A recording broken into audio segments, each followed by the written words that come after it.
Marcus, with all due respect, these issues didn't exist when Sarah was here. James stood up in the conference room, his voice steady but firm.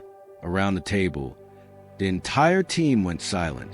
Marcus's face went red as he realized what was happening. His carefully constructed image was about to crumble. But I'm getting ahead of myself.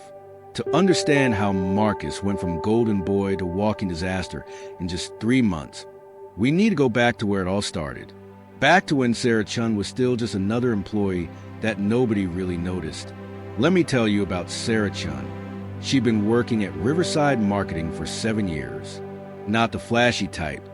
She was the person who came in early, stayed late, and actually cared about getting things done right. You know, the kind of employee every company says they want but rarely appreciates.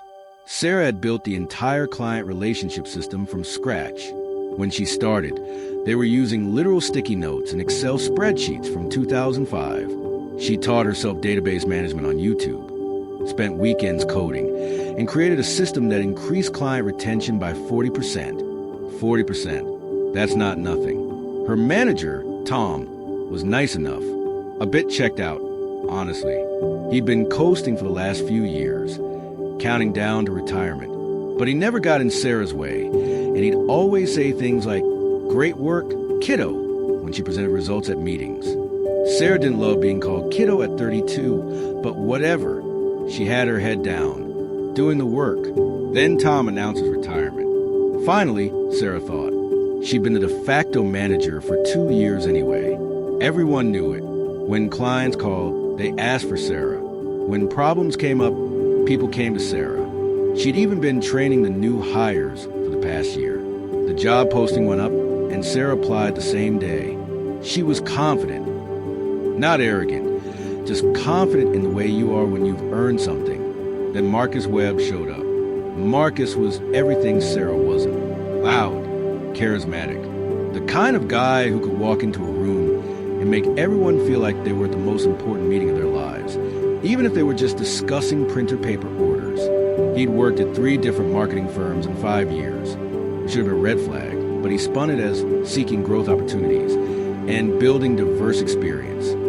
He had an MBA from a decent school and knew all the buzzwords. Synergy, paradigm shift, moving the needle, circle back. You know the type. In his interview, Marcus talked a big game about innovative strategies and disrupting the traditional client engagement model. Sarah sat in on the panel interview, and she watched the executives lean forward, nodding along. She tried to contribute, asking specific questions about how he'd handle their existing client base, but Marcus deflected smoothly. "Great question, Sarah. I think we need to avoid getting stuck in the weeds of how things have always been done and really think outside the box here." Sarah felt her stomach drop. She knew that answer meant he had no idea what he was talking about, but the executives ate it up. 2 weeks later, Marcus got the job. The email came on a Friday afternoon. We're excited to announce that Marcus Webb will be joining us as the new director of client relations. There was a line about Sarah, too. "We want to thank Sarah Chun for her continued dedication and look forward to her supporting Marcus in this transition." Supporting Marcus. Sarah read that line 3 times. 7 years of building something from nothing, and now she'd be supporting someone who couldn't tell a CRM from a CVS. Marcus's first day was a production. He brought fancy coffee for everyone. The expensive kind from that trendy place downtown. He gave a speech about bringing fresh energy and elevating the team to the next level. Then he asked Sarah to show him how everything worked. For 2 weeks, Sarah walked Marcus through every system, every client relationship, every process she'd built. He'd nod, take notes on his iPad, and say things like, "Interesting approach," in this tone that suggested he was already planning to change everything. He'd also interrupt her constantly. So when the client requests a campaign revision, right, but what if we empower the clients to self-service through a portal? We tried that in year 2. They hated it. They want the personal touch. That's why they pay premium. I hear you, but I'm thinking we need to scale differently. Work smarter, not harder, you know? Sarah would take a breath and continue. She needed this job. She had student loans, her mom's medical bills. She couldn't afford to make waves.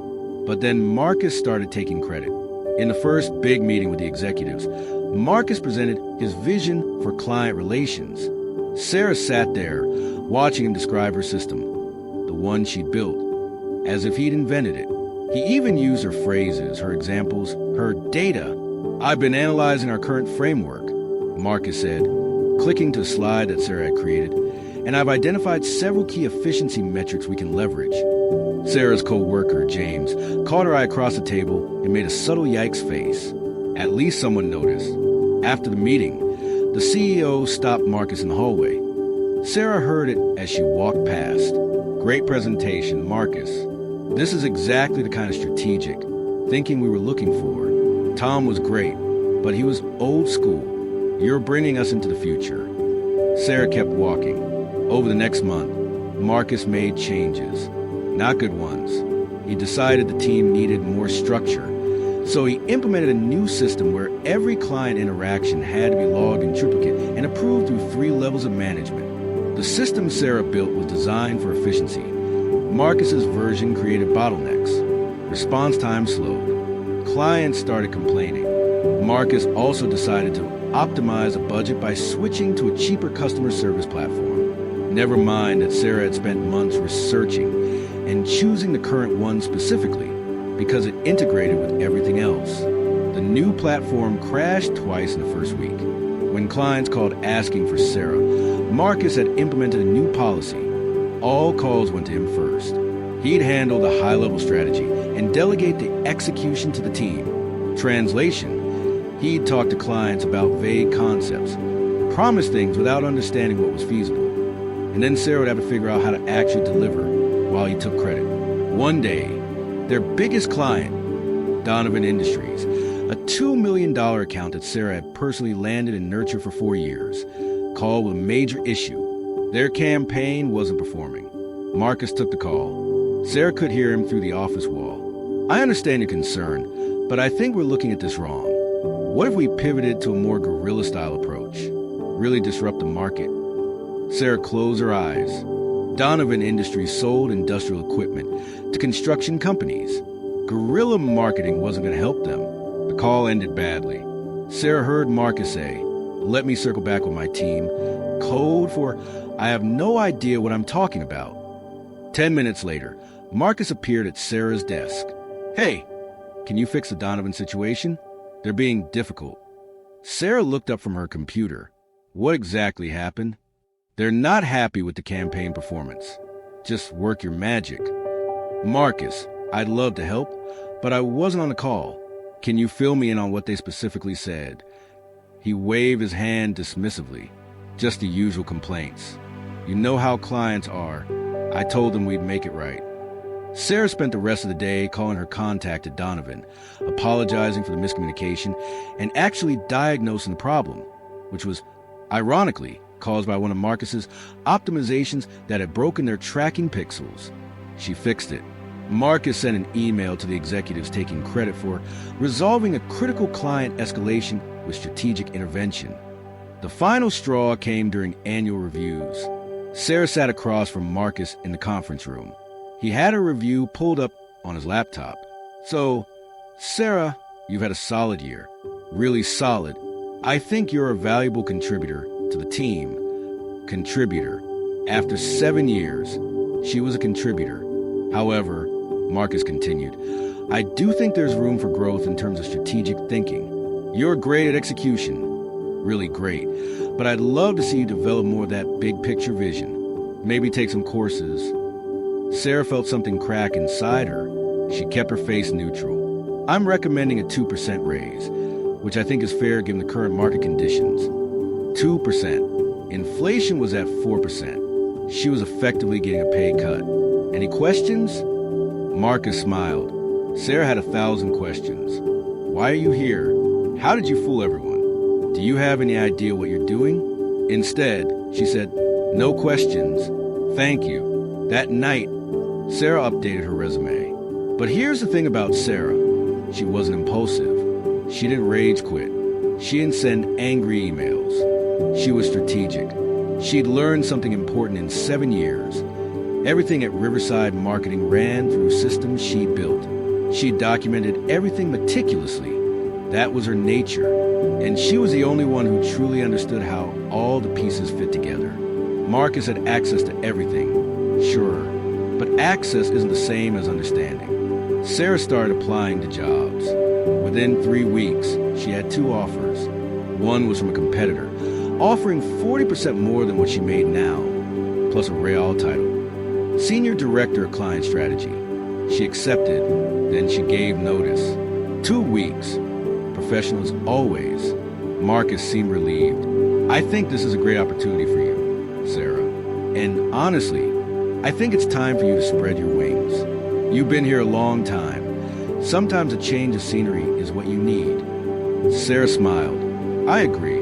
Change is good. Sarah's last 2 weeks were interesting. Marcus kept asking her to document things, but in that vague way that showed he didn't actually know what questions to ask. Can you just write up everything about how the system works? Sarah did. She created documentation. Detailed, thorough, professional documentation. But here's the thing about complex systems. You can document the what without really explaining the why. She described processes without context, listed steps without explaining the reasoning behind them. It was technically complete, but it was useless without understanding the bigger picture. Her last day was a Friday. There was cake in the break room. Marcus gave a short speech about how they'd miss her contributions and how this was a great opportunity for the team to level up and own their growth. Sarah thanked everyone, packed her box, and left. Monday morning, she started her new job. It was incredible. A team that respected her expertise. Executives who actually listened. A boss who had been doing this work for 20 years and understood what she'd accomplished. Meanwhile, back at Riverside, the first crisis hit on Tuesday. A client needed an urgent campaign adjustment. Marcus tried to make the change himself. He broke 3 things in the process. The campaign went out wrong. The client threatened to leave. By Wednesday, 2 more clients were escalating issues. Marcus couldn't figure out why the reporting dashboard was showing incorrect data. Sarah had set up a complex verification system that cross-referenced multiple data sources. Without understanding how it worked, Marcus's fixes just made things worse. By Friday, Donovan Industries, the $2 million account, sent a formal complaint to the CEO. Their campaigns had been deteriorating for weeks, and they'd had enough. They wanted answers. Marcus tried to blame the team. He called a meeting and started talking about accountability and execution failures. James, Sarah's former co-worker, finally spoke up. Marcus, with all due respect, these issues didn't exist when Sarah was here. She built these systems. She maintained them. Maybe the problem isn't the team. Marcus sputtered. I've been implementing improvements. Your improvements broke everything. Another team member added. We've been trying to tell you, but you don't listen. The meeting fell apart. Within a month, Riverside Marketing lost 3 major clients. The team was in chaos. Marcus spent all his time firefighting, trying to fix problems he created, making things worse with every solution. The executives started asking questions. Why had performance dropped so dramatically? What happened to the efficiency metrics they've been so proud of? Marcus tried to pin it on Sarah leaving. She didn't properly transition her knowledge, he claimed. But James had had enough. He went to the CEO with receipts. Emails showing how Marcus had ignored advice, made changes against recommendations, and taken credit for Sarah's work. He brought other team members who confirmed the pattern. The investigation was quick. Marcus was placed on a performance improvement plan. Corporate speak for, we're building a case to fire you. 2 months after Sarah left, Marcus was gone. The company tried to hire Sarah back. They offered her Marcus's position, a significant raise, and a formal apology. Sarah politely declined. She was happy where she was. More than happy, she was thriving. Karma isn't always dramatic. Sometimes it's just a natural consequence of incompetence meeting reality. Marcus thought he could fake it till he made it. But some things can't be faked. Real expertise, real relationships, real results. Those things take time and genuine effort to build. For the Marcuses of the world, You can't shortcut experience with charisma. Eventually, you have to actually know what you're doing. And when you take credit for other people's work, you inherit responsibility for maintaining it. Except you don't actually know how. For the Sarahs, sometimes the best revenge is just leaving, taking your expertise somewhere it's valued. You don't have to burn bridges or make a scene. Just quietly build your exit plan, document everything professionally, and let incompetence reveal itself. The quiet ones aren't weak. They're strategic. They're patient. And they know that karma doesn't need their help. It just needs time. Because here's the truth. You can fool people for a while. You can charm executives, drop buzzwords, and look good in meetings. But eventually, results matter. And when they do, competence always wins. Sarah's doing great, by the way. Last I heard, she just got promoted again. And Marcus? Let's just say he's had a hard time finding his next growth opportunity. Remember, build real skills, do real work, and treat people with respect. Everything else is just noise. And when someone tries to take credit for what you've built, don't worry. Give it time. Karma's got a perfect memory and impeccable timing. Please share, and subscribe to the channel for more karma stories. Also share your opinions in the comment section.